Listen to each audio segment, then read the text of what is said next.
दोस्तों आदाब। मैं हूं तारिक आजमी और आप देख रहे हैं PNN 24 न्यूज। खबर वही जो हो सही। हमने गूगल से पूछा कि क्या आसमान में सुराख हो सकता है। गूगल ने बड़ी मोहब्बत से हमको जवाब दिया, कहा सवाल करो मजाक ना करो, आसमान में सुराख नहीं हो सकता। तब तक गूगल के बगल में बैठे फेसबुक साहब ने बड़ी जोर से उछल के कहा हमसे पूछो हमसे पूछो। तो हमने उनसे भी पूछा, फेसबुक साहब, मीठा महोदय, क्या आसमान में सुराख हो सकता है? उन्होंने कहा बिल्कुल हो सकता है। कौन कहता है कि आसमान में सुराख नहीं हो सकता? जरा तबीयत से एक पत्थर तो उछालो यारो। तो हमको भी फेसबुक साहब की बातें कुछ समझ में आई। वैसे तो फेसबुक के ज्ञान फेसबुक तक ही सीमित रखने की ज्यादा जरूरत होती है। सावित्री और सत्यवान की कथाएं आपने सुनी होंगी। सावित्री केवल सतयुग में ही नहीं, इस कलयुग में भी हर शहर में, हर नुक्कड़ पे, हमारे मुल्क में मिल जाती हैं, जो अपने पति के कंधे से कंधा मिला करके उनके हर सुख दुख में खड़ी रहती हैं। ऐसा ही कुछ हमको दिखाई दिया आज बनारस में। अमनो सुकून के शहर बनारस में आज हमारा गुजर भेलूपुर इलाके से हो रहा था।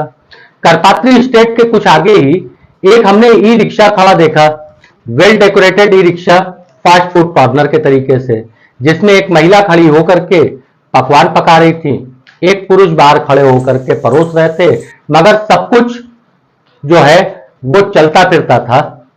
हमारी जिज्ञासा जागी, हम रुके। वहां पे रुक करके, वैसे तो मैं फास्ट फूड वगैरह खाता नहीं हूं, मगर फिर भी हमने उसको चेक करके देखा, क्वालिटी अच्छी थी। हमने कुछ बात किया, बात करके कुछ चीजें जो सामने निकली हैं, तो उन चीजों को मैं अपने अंदाज में आपको बयान कर रहा हूं। मनीष श्रीवास्तव जी एक फार्मास्यूटिकल कंपनी के बहुत अच्छे पोस्ट पे थे। वक्त गुजरता जाता था, परिवार अच्छा खासा चल रहा था, मगर हाय री किस्मत, वक्त के साथ तो उम्र भी गुजरी। और कहा जाता है कि प्राइवेट कंपनियों की नौकरियां जवानी भर की होती हैं। मनीष श्रीवास्तव जी की जब उम्र डलना चालू हुई तो उनकी कंपनी ने उन्हें टाटा बाय बाय कर दिया। मनीष श्रीवास्तव जी के पास अपने परिवार को संभालने का जो है एक बड़ी समस्या खड़ी हो गई। एक नौकरी पेशा कितना बचाता है? सर ढको तो पांव खुला, पांव ढको तो सर खुला, यही सब कुछ रहता है। मनीष जी ने आखिर में अपनी पत्नी ईशा का साथ लिया, और साथ लेने के बाद जो है दोनों ने एक कारोबार चालू किया टिफिन का। ईशा घर में खाना पकाती थी, मनीष टिफिन की सप्लाई करते थे। मगर मुकद्दर ने यहां पे भी जो है दगा करना साथ नहीं छोड़ा। हायरे लॉकडाउन, लॉकडाउन में टिफिन का कारोबार बंद हो गया। करते करते जो थोड़ी बहुत पूंजी थी वो भी टूट गई। धीरे धीरे वक्त गुजरता गया। मनीष जी भी थोड़ा डिप्रेशन के तरीके से होने लग गए। कोई भी मर्द अगर परिवार को संभालने में इतनी मुश्किलों का सामना करेगा तो उसके साथ ये समस्या आएगी। ऐसे में एक सावित्री के तरीके से अपने सत्यवान के लिए खड़ी होती हैं ईशा श्रीवास्तव, उनकी पत्नी। दो बच्चे बेटियों की पढ़ाई, उनकी तालीम और तरबियत के खर्च के लिए ईशा ने अपने पति के साथ मिल करके एक ई रिक्शा के ऊपर अपना ये जो है छोटा सा फास्ट फूड कॉर्नर खोला। अंशु फास्ट फूड कॉर्नर इसका नाम दिया। हमको नहीं पता कि अंशु उनकी पहली बेटी का नाम है या दूसरी बेटी का नाम है, मगर ये फास्ट फूड कॉर्नर अच्छा चल रहा है। रास्ता चलते हुए ये फास्ट फूड कॉर्नर है। गली नुक्कड़ पे कहीं जगह अगर दिखती है तो वहां रोक करके लोगों को सेवा प्रदान करते हैं ये लोग। खाने का टेस्ट भी अच्छा होता है। हम ये वीडियो आपको इसलिए दिखा रहे हैं कि आप समझें, आप इस चीज को माने कि हालात से जंग लड़ करके आप जीत सकते हैं। हम ईशा की हिम्मत की तारीफ करते हैं, मनीष श्रीवास्तव के भी हिम्मत की तारीफ करते हैं। इस ई रिक्शा को जिस तरीके से डेकोरेट किया गया उसकी भी हम तारीफ करते हैं। हमने मनीष से पूछा तो उन्होंने बताया ये पूरा का पूरा मैकेनिज्म जो बना हुआ है ई रिक्शा के साथ वो मेरी अपनी ही सोच थी। मनीष जी ने बहुत अच्छा जो है डेकोरेट किया। छत के ऊपर ई रिक्शा के एक वाटर कूलर रखा, जिससे डबल कनेक्शन लिया। एक को वॉश बेसिन में लगाया, दूसरे को किचन की वॉश बेसिन में लगाया।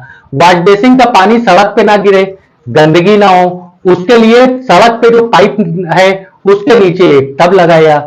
मनीष जी जहां पे भी सन्नाटे इलाके में, सुकून की जगह पे, जहां पे कोई भी जो है वो ट्रैफिक ना लग सके, वहां पे इसको किनारे लगाते हैं। कुछ देर बिक्री करते हैं, कुछ ग्राहक आते हैं, खाते हैं, चले जाते हैं, कुछ आगे बढ़ते हैं। ये आसपास इलाकों में टहला करते हैं। हम अपने दर्शकों से ऐसे दुकानदारों के पास जाने की अपील भी करते हैं।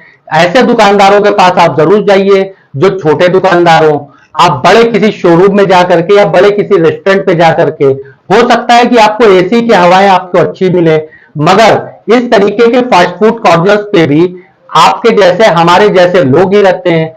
यहाँ पे स्वच्छ सुंदर जो है एटमॉस्फेयर मिलता है, जो शुद्ध होता है पूरा।